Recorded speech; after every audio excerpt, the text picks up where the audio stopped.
Okay, everyone. So today we're talking about travel changes for 2025. There is a lot of changes. It depends on what country you're flying in or flying to. Those changes could also be a lot different.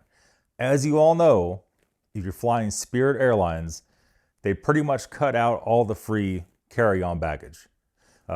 Southwest is either threatened to do it or is going to be doing it very soon.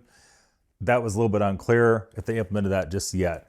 You're flying either one of those two airlines in the US, be very careful with that. You may have to pay to check those bags that ordinarily we carry on. And if you have a backpack or if you have a large purse, they could make you check that. That could vastly cost more to fly somewhere if that's the situation.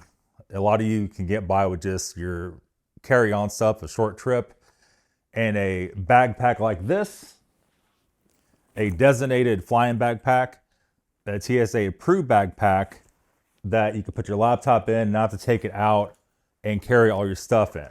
I'll put a link in the description if you're interested in that. That is a very nice addition to get as much as you can for the carry-on instead of the check bag. So, for instance, let me start off by saying this. If you are traveling international and you want to fly and take a check bag with you, most airlines will charge you around $80 per check bag. A lot of people don't know that. We were unaware of that. Went to London last year and we got smacked with double that. And the second time we went, we upgraded our tickets so we could also pick our seats. A lot of people don't know also you cannot pick your seats in today's world unless you pay more for that option. You pretty much have to upgrade to Economy Plus to get that option. And then a lot of times it's sitting next to each other in the place you want on the plane. You need to check that way in advance and set that up yourself on either the airline website or on an affiliate like Expedia or bookings.com. There will be steps you can go through to make sure you can sit next to your loved one or the person you're traveling with. That is a big deal, international or even domestic flights. So for 2025, there's a lot. So I had to print her out here. They do require you to have a real ID, a passport, or something like a TSA pre-check or global entry to be able to fly. Now, that is the rules as of May 7th, 2025. It's always a good idea before you get on a plane, recheck all this and make sure nothing has been added to it since you've seen this video, right? Also, the 3.4 ounces of liquid rule on carry-ons remains in effect. So no liquid more than 3.4 ounces. That means that probably any of your hairspray, there is absolutely no bottled water to bring with you. Toothpaste, man, the list goes on and on. Lotion, a lot of lotion, your face lotion, your body lotion you want to take with you on a trip. You can't just go take that. You probably have to go to Walmart, somewhere else, buy a little travel size empty bottle, transfer what you need to that, and take that with you. That is a big thing. Now you could check all this stuff, no problem. But there again, if you're not checking baggage, that enables you from bringing that stuff all together. The next thing that's not on this list, Apple AirTags or any associated device to track your baggage. From this point on, we will always drop an Apple AirTag or some kind of tracking device in all of our checked bags. What that's going to do is keep you from getting hung up, not having your baggage. The airline don't know where it's at. You can literally pull your phone out and see exactly where it's at. You can show them on your phone, like, look, this is where it's at. Call that number, get it figured out. That is a lifesaver. A lot of you bring your vast amount of clothes, your large liquid items, your hairspray, your hair products, your face products, your fancy shampoo, fancy body wash with you in those bags. Stuff you do not want to lose on the trip. And if you happen to pack your medication or anything life-threatening in your check bag and they lose it and you're in a different country, you may be in trouble trying to find anything to replace that.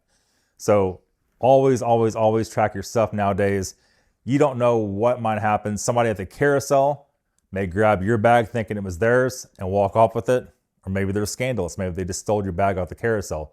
Who is going to stop them? Nobody. Unless you have the tracker device. So yeah, back to Real ID. So travelers will need a Real ID compliant driver's license or another acceptable form of identification to board domestic flights. This is not for international, this is for domestic. Includes assessing certain federal facilities. So if you want to go to a courthouse somewhere, you may need a Real ID to get in the door, or whatever federal facility, whatever that may be. Real ID compliant IDs have a star flag on them and say enhance. So if you're not sure, pull out your driver's license or your ID and look to see if it has that. If it does not, you need to think about doing that. When we got ours here, it had proof of address. You took your, let me try to remember what the actual sequence of that was. A piece of mail, a bill, like a electric bill, something legitimate, car insurance that had your address on it, right? Your driver's license, and I think you had to have one other form of ID. Verify that, get on Google, look it up exactly, so you exactly know before you waste a trip to the DMV to get that. But now is the time to get it. Don't wait till you want to book a trip. The DMV is not fast. Do this now, right? If you're going to get a global entry ID, which allows you to basically bypass any line in the airport or TSA pre-check in the United States, do all that far ahead of time. Those things take a long time to get, and they always cost some money. And global entry for us, 6-8 months ago, we got it. I think it was $100. You have to go to the center, have an interview with a federal agent or federal employee, and they deem that you're not dangerous or anything like that. And if they see fit, they'll give you that entry. That allows you to not have to take your shoes off. The list is long on that. But the biggest thing is the huge line. We've been in airports before with 1,000 people in line and almost missed our flight. So if you have that, allows you to walk around the big line, go through the little bitty line, if there is a line, and walk right through. So if you're late for a flight, especially if let's say you get from your departing airport on time, but you have connection flights.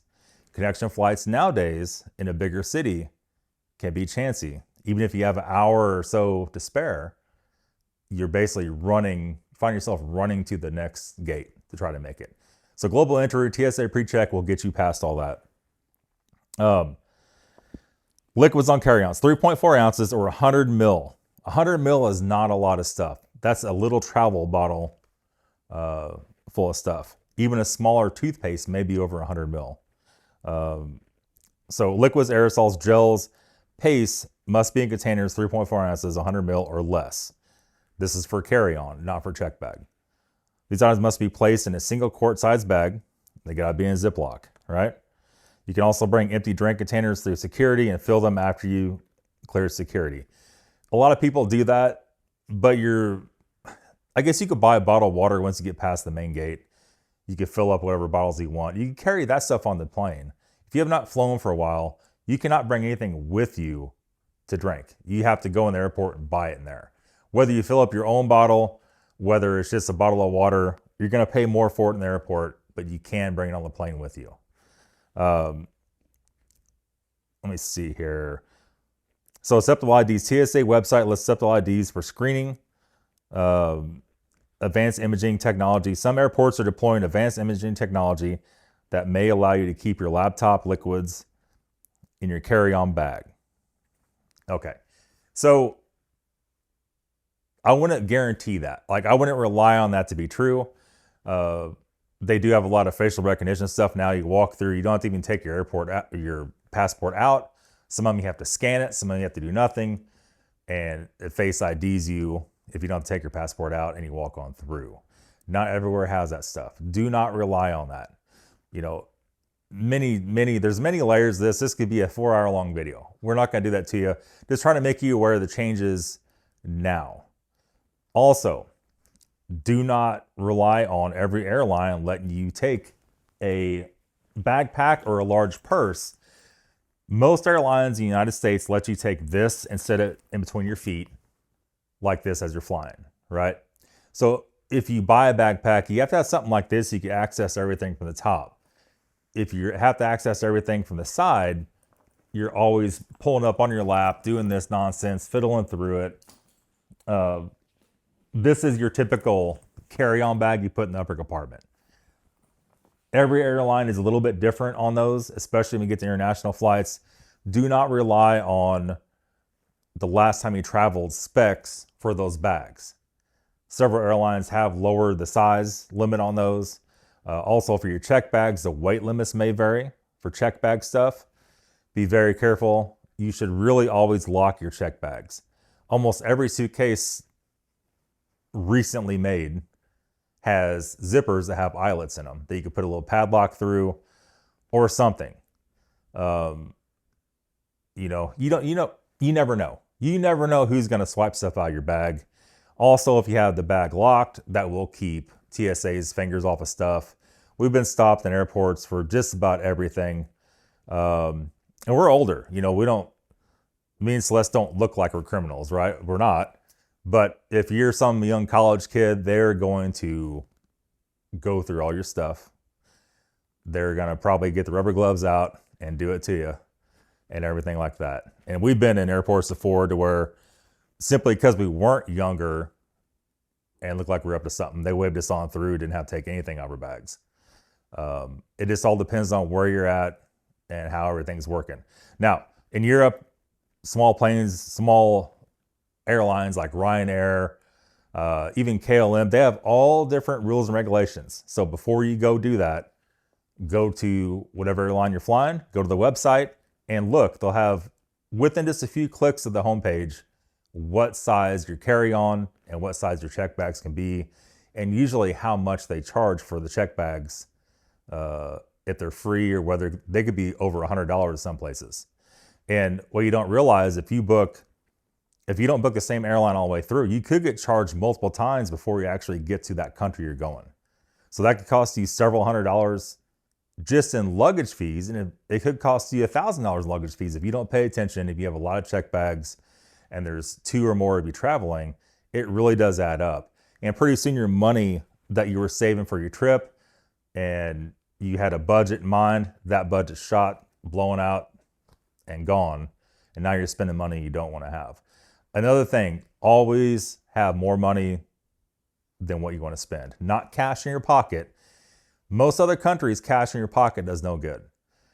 Your best way is to have access to your card. We try to take more than one, never just one debit card or credit card. At least have 2 different ways to pay for stuff. Because if you get out in a different country and somehow your debit card gets flagged, let's say your bank doesn't know you're leaving and they flag your debit card, and all of a sudden you're in a different country and you can't access any of your money. And if it's on a weekend, it may be difficult to call them. So always usually have a credit card or another way. It's not so bad anymore because you have things like Apple Pay and Google Pay. You can pull your cards in your phone, which we do that too. Just make sure you don't lose your phone. If you lose your phone on a trip, you're in trouble. You have no GPS. You have, if your cards are in your phone case, you have no way to pay for anything and you're just stuck, right? Things like keeping your airline tickets on your app on your phone works out really good if you don't lose your phone. If you have iCloud that could back it up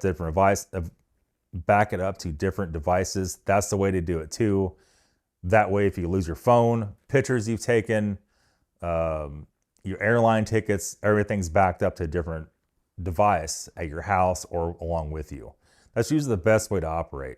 Everything done on your phone nowadays is a really good thing and quick thing to use. But if you lose that device, you're in trouble for sure. But that's all for today's video, guys. Definitely check everything out in every way before you leave on a trip to go anywhere. And the more research you do, the better off you're going to be, and the less pain you're going to inflict on yourself unwillingly. That's everybody. We'll see you back this Saturday with another video. Thanks for watching.